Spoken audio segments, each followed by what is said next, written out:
guys come from generally North America and Canada, they've actually got 2 layers in the coat. They've got an inner layer which is always dry and provides them with the warmth that they need.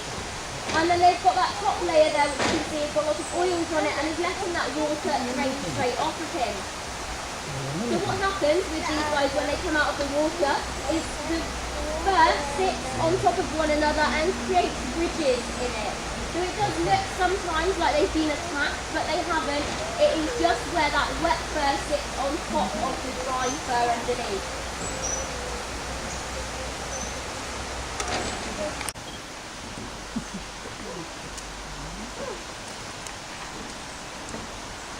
So we've got Winnie and Peggy in here. Now Winnie and Peggy are twin sisters and then both now 8 years old, again born here at the sanctuary. They are as well the North American river otter again.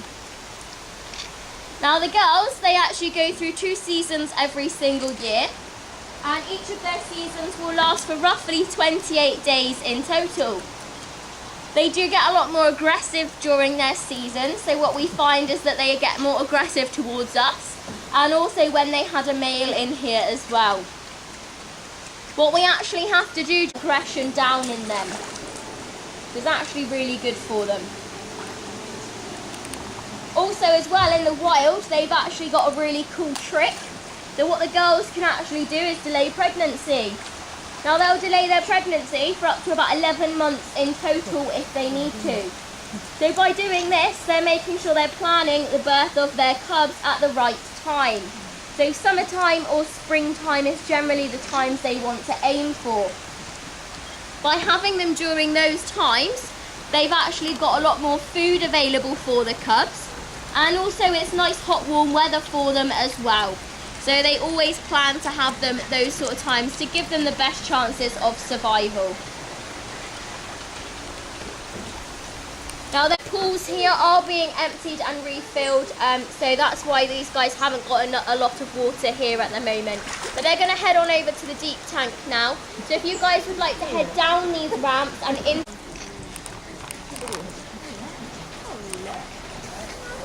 Look, Teeks. Right, stand on that bit. Okay, so as you can see, okay, Sammy down here in front of us. Again, Sammy, we are cleaning this pool out as well and refilling it with these things look promising. You might eat the tree in a minute. We've got fish. Now, if they were to have cubs, what we would do is in the wild, these guys actually kick the cubs out at the hole of about a year old. So what we would do is probably take them away at that time and we'd actually get private landowner permission with a nice stretch of river that doesn't already have a male otter inhabiting that area. We'd set up a makeshift pen for them and we'd make sure that they're locked in there for about maximum of 2 weeks. So that's just them getting used to being on their own, getting used to each other's company and also the noises that are around the river as well. After the 2 weeks is over, we then unlock that cage off the door and it means that they can go and explore down the river, but they've always got somewhere safe to come back to. Now they will keep coming back, so we will keep feeding them, but they only have 1 big meal a day and you're limiting that human contact that you have with them. Generally, when they're successfully released, they actually never show up again at that pen. They'll actually just be gone and they'll have found their own territory. But we don't just assume that. Is really, really terrible at this. She eats it head first. Generally, they eat it by the tail first because it's actually an instinctive thing that is programmed in them.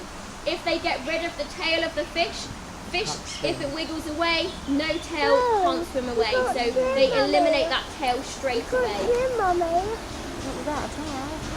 Okay, so that's enough for these guys as well. As we walk away and move on to our next enclosure, just be aware with Sammy.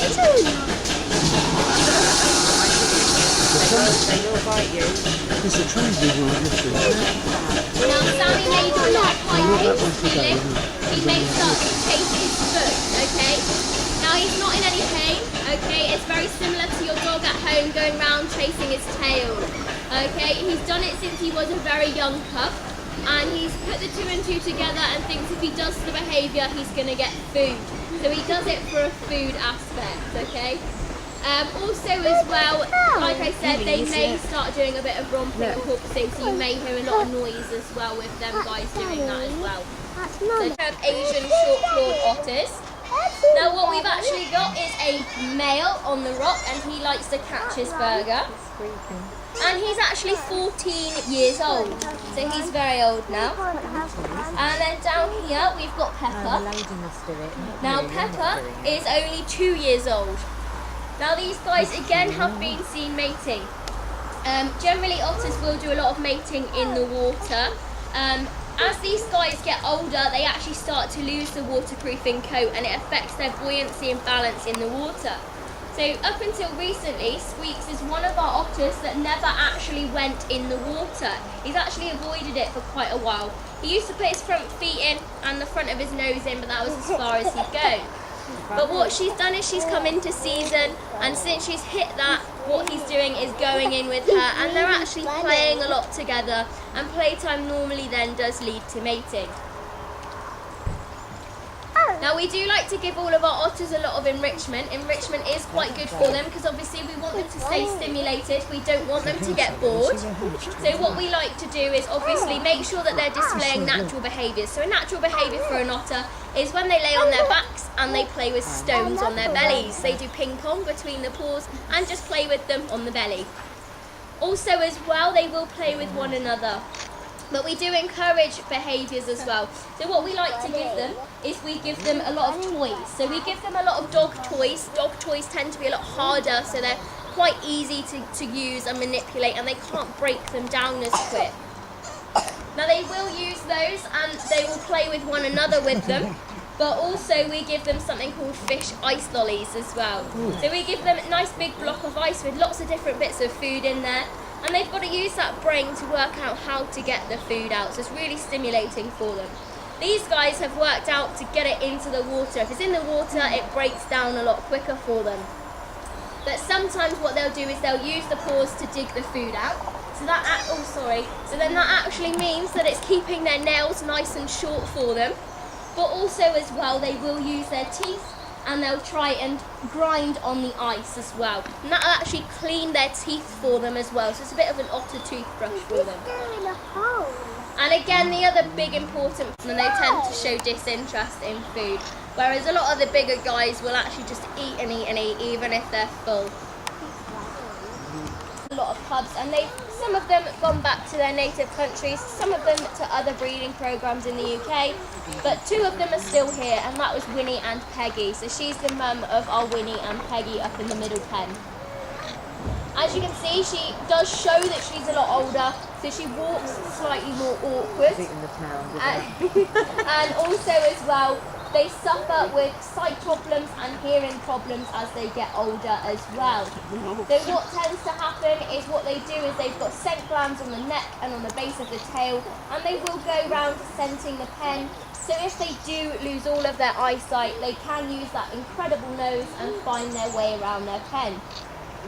Now you'll see she's got small little cooches around here as well. So a cooch is these areas where the grass isn't there anymore. So there's one by the waterfall here and one up at the back of the pen as well. Now they create those in the wild in the daytimes to sleep in if they haven't got a permanent resident of Holt, or if they just want to sunbathe. Now all of